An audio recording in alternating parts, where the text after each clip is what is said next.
पसीने वाली बहू। हाय रब्बा, अरे नास पीटी, पसीने बहा बहा के पूरे घर में पसीने की बाढ़ को बुलावा दिया है तूने। अरे तो मैं क्या करूं माँ जी, आप ही बताओ। अरे भगवान से गुहार लगाओ के उठा ले मुझे।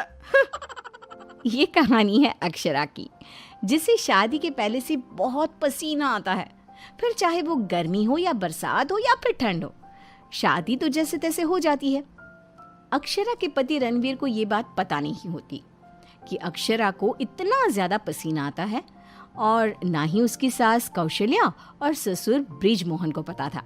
लेकिन वक्त के साथ साथ कुछ ही दिनों में अक्षरा के पसीने से सभी को काफी दिक्कत होने लगती है।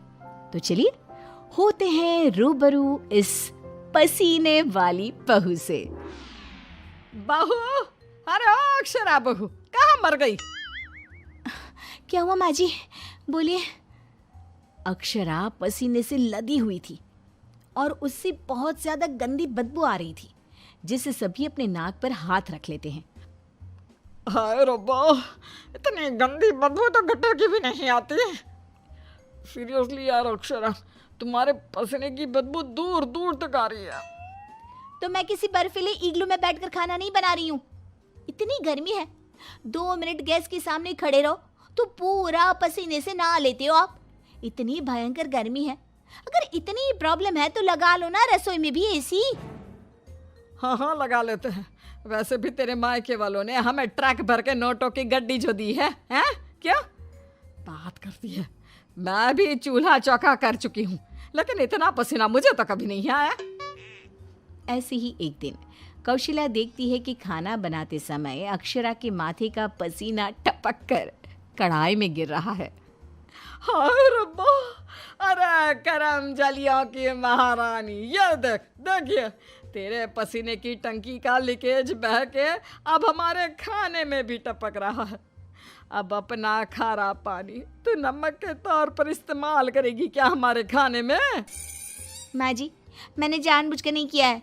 और रही बात पसीने की टपकने की, तो इसी बहाने ये गट्टे की सब्जी ना और भी नमकीन और स्वादिष्ट हो जाएगी मेरे पसीने की मिलावट से। छी छी छी छी, मैं जा रही हूँ बाथरूम, क्योंकि मुझे तो तेरी बातों को सुनकर और ये खाना देखकर ही उल्टी आ रही है। आज तू कुछ नहीं पकाएगी। आज हम तीनों तुझे छोड़कर बसंत भोजनालय चले जाएंगे। तू अकेले ही चखते बैठ अपने पसीने से भरे हुए ये व्यंजन। अगले दिन जब रणवीर दफ्तर से घर आता है, तभी वो अपने कमरे में अक्षरा से कहता है, अक्षरा, कल बॉस की वाइफ का बर्थडे है, इसलिए उन्होंने हमें खास न्योता दिया है, तो तुम और मैं कल पार्टी में जाएंगे। मैं ब्लैक कोट पहनूंगा, तो तुम ब्लैक साड़ी पहन लो। ओके पति जी, और कोई आदेश? नहीं नहीं, आदेश नहीं, लेकिन एक रिक्वेस्ट है। वैसे तो पार्टी में एसी होगी, लेकिन फिर भी ना, तुम पूरी परफ्यूम की बोतल को अपने ऊपर छिड़क के ही चलना।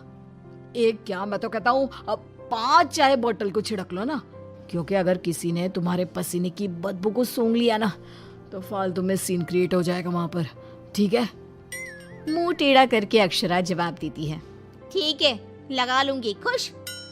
अगले दिन पार्टी के लिए अक्षरा सच में 5 परफ्यूम की बोतल को अपने ऊपर छिड़क कर सज धज के रणवीर के साथ पार्टी में चली जाती है।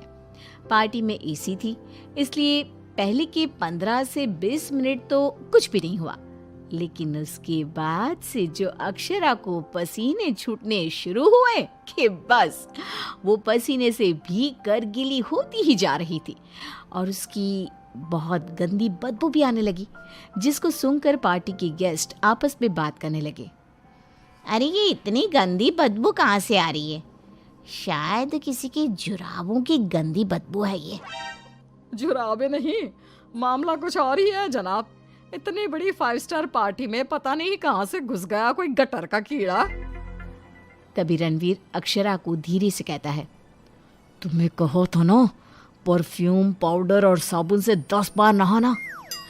लेकिन तुम्हें तो पता है ना कि मुझे पसीने छूटते ही हैं, चाहे कितना भी कुछ भी कर लूं।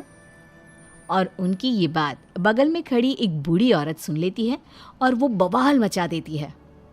अरे बाप रे, ये गंदी महक तो यहाँ से आ रही है। रणवीर की बीवी से देखो तो पूरे कपड़े भीग गए इसके पसीने से। सभी रणवीर और अक्षरा पर बहुत हंसते हैं। रणवीर घर जाने के बाद अक्षरा को खूब डांटता है। मिला देना पानी में मेरी पूरी मेहनत से कमाई हुई इज्जत। अरे अक्षरा बहू, किस मिट्टी की बनी हो तुम, जो पसीने का झरना बहता ही रहता है तुम्हारे बदन से 12 महीने और 2400 घंटे नॉन स्टॉप। अरे अभी तो इस कलमुहे के कलेजे को ठंडक पड़ी होगी। लोगों के कुंडली में मार्केश दोष होता है, लेकिन हमारी बहू की कुंडली में पसीना दोष है। अक्षरा को अपने ससुराल वालों की बातें सुनकर बहुत बुरा लगता है, लेकिन फिर भी वो कुछ नहीं कहती और अपने पसीने बहने को अपनी गलती मानकर चुप रह जाती है। दिन बीतते जाते हैं, गर्मी का प्रकोप बढ़ते जाता है और अक्षरा के लिए गर्मी और भी बड़ी मुसीबत बन जाती है। उसे पसीने से पूरे हाथ, पांव, गले, चेहरे और बदन पर घमौरियां आ जाती है, जिसके कारण उसे खूब जलन महसूस होती है। बहुत जलन हो रही है। माँ जी ने एसी का रिमोट भी छुपा के रखा है, इसलिए ताकि मैं एसी ना लगाऊं और बिजली का बिल बच जाए। मम्मी जी, बहुत आग लग रही है। अक्षरा जाकर बाल्टी भर पानी अपने आप पर डाल देती है, तब जाके उसे थोड़ी सी राहत मिलती है। अक्षरा के पसीने से तंग आकर कौशल्या अब दिन रात घर में अगरबत्ती और अरोमा कैंडल जलाती। अच्छा हुआ जो रणवीर ने ये खुशबू वाली मोमबत्तियां ला कर दी, इनसे हर जगह अच्छी महक आ रही है। हाँ कौशल्या, बड़ी अच्छी सुगंध है, अगरबत्ती और मोमबत्ती दोनों की भी। लेकिन तभी वहां पर बाजार से सामान लाकर पसीने से लदी हुई अक्षरा आ जाती है और उसके पूरे बदन से बदबू आ रही थी और बाल तो पूरे पसीने से भीग गए थे और फर्श पर पसीने की बूंदें भी टपक रही थी और ये बदबू इतनी तेज होती है कि मोमबत्ती और अगरबत्ती की महक को फेल कर देती है। हाय रब्बा, आ गई करम जली। इसके बदन के पसीने ने तो इतनी महंगी सुगंध वाली मोमबत्ती और अगरबत्ती के खुशबू के दांत भी खट्टे कर दिए। बाहर इतनी भीषण गर्मी है मम्मी जी, ऐसा लग रहा है मानो हम किसी ओवन में बंद हो गए हो और केक की तरह बेक हो रहे हो। उफ। दिन ब दिन अक्षरा का पसीना दुश्वार कर देता है सबका जीना। कभी वो सोते समय पूरे बेड के साथ साथ साइड में रखे हुए रणवीर की इम्पोर्टेंट फाइल्स को अपने पसीने से भिगा देती, तो कभी वो गर्मी से अपने बालों में हुए जुओं को गलती से खाने में मिला देती। हाय रब्बा, आज तो हद ही हो गई, खाने में जुए। अक्षरा बस बहुत हुआ, अब और नहीं। अब तुम सीधा अपना बैग पैक करो और अपने मायके शिफ्ट हो जाओ।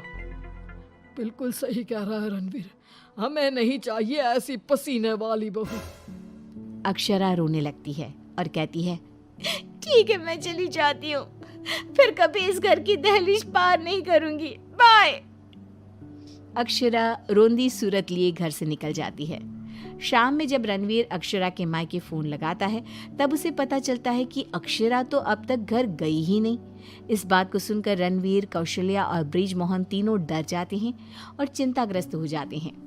हायो रब्बा, अब कहाँ ढूंढे हम अक्षरा बहू को। मुझे एक जगह पता है मम्मी, जब भी अक्षरा का मूड ऑफ होता है तो वो वहीं पर जाकर बैठती है। रणवीर, कौशल्या और ब्रिज मोहन तीनों एक नदी के किनारे जाते हैं, जहां रात के अंधेरे में अक्षरा नदी की साइड की बेंच पर बैठे हुए बिलख बिलख कर रो रही थी। रणवीर तुरंत जाकर अक्षरा के गले लग जाता है और उससे तीनों माफी मांगते हैं। अक्षरा, हमें माफ कर दो, तुम्हें पसीना आना नेचुरल है, लेकिन तुम जानबूझकर नहीं करती हो ये, और हमने तुम्हें गुस्से में क्या क्या नहीं कहा। हाँ अक्षरा बहू, प्लीज माफ कर दे बेटा। तेरे इस पसीने को ना मैं यूं मिनटों में चुटकी बजाकर आयुर्वेदिक और घरेलू उपायों से भगा दूंगी, तू देखना बेटा। हाँ, और अगर उससे भी ना होए तो मेरे पहचान में मेरा एक डॉक्टर दोस्त है, तुम्हारे इस पसीने की तकलीफ का हम सब मिलकर डट कर सामना करेंगे। Thank you. देर से ही सही आप लोगों को मेरा दर्द समझ में तो आया। मैं बहुत लकी हूँ कि मुझे आप जैसे ससुराल वाले मिले।